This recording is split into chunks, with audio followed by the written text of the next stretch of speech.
An NBC Action News investigation is helping more families reunite with their loved ones. Earlier this month, we told you about more than 150 boxes of cremated remains we found in the basement of an abandoned funeral home. Investigator Ryan Cass shows how some relatives are finally bringing those ashes home.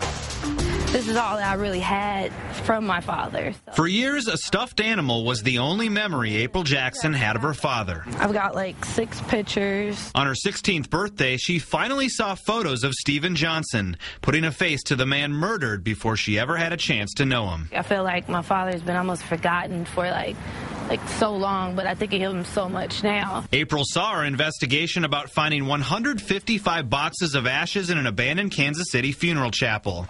And she wondered, did one of the names we wrote down in the eerie, bone-chilling basement belong to Stephen Johnson? The father's supposed to be a part of your life, and I never got to know mine, so it just means a lot to me that I can do this. In the weeks following our story, other families have been coming forward to claim the ashes of their loved ones. His services was November the 22nd of 1991. Including Myrna Washington, whose grandfather Albert died 20 years ago.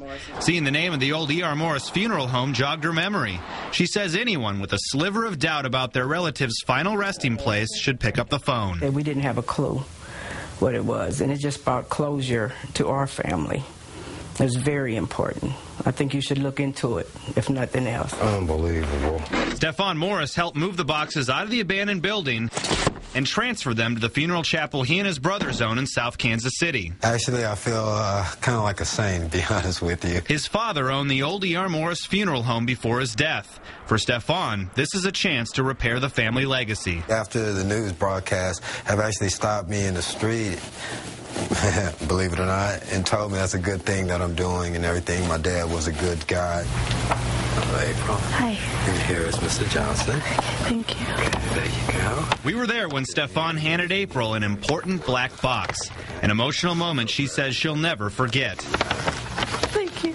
As her mother wiped away tears, April expressed relief her father will no longer be just another name on a dark and dirty shelf. I'm just happy I can do this and be able to have closure and go on with my life knowing that my dad was taken care of. Elite Funeral Chapel continues to keep those cremains at its location in South Kansas City. You can call them and make the arrangements to pick them up free of charge. We posted the entire list of names on our website along with our original investigation. So far, we've helped reunite 15 families with the remains of their relatives. In a couple months, there will be a mass burial with the remaining unclaimed ashes. Ryan Cass, NBC Action News. Oh, that's great work. Thanks, Ryan.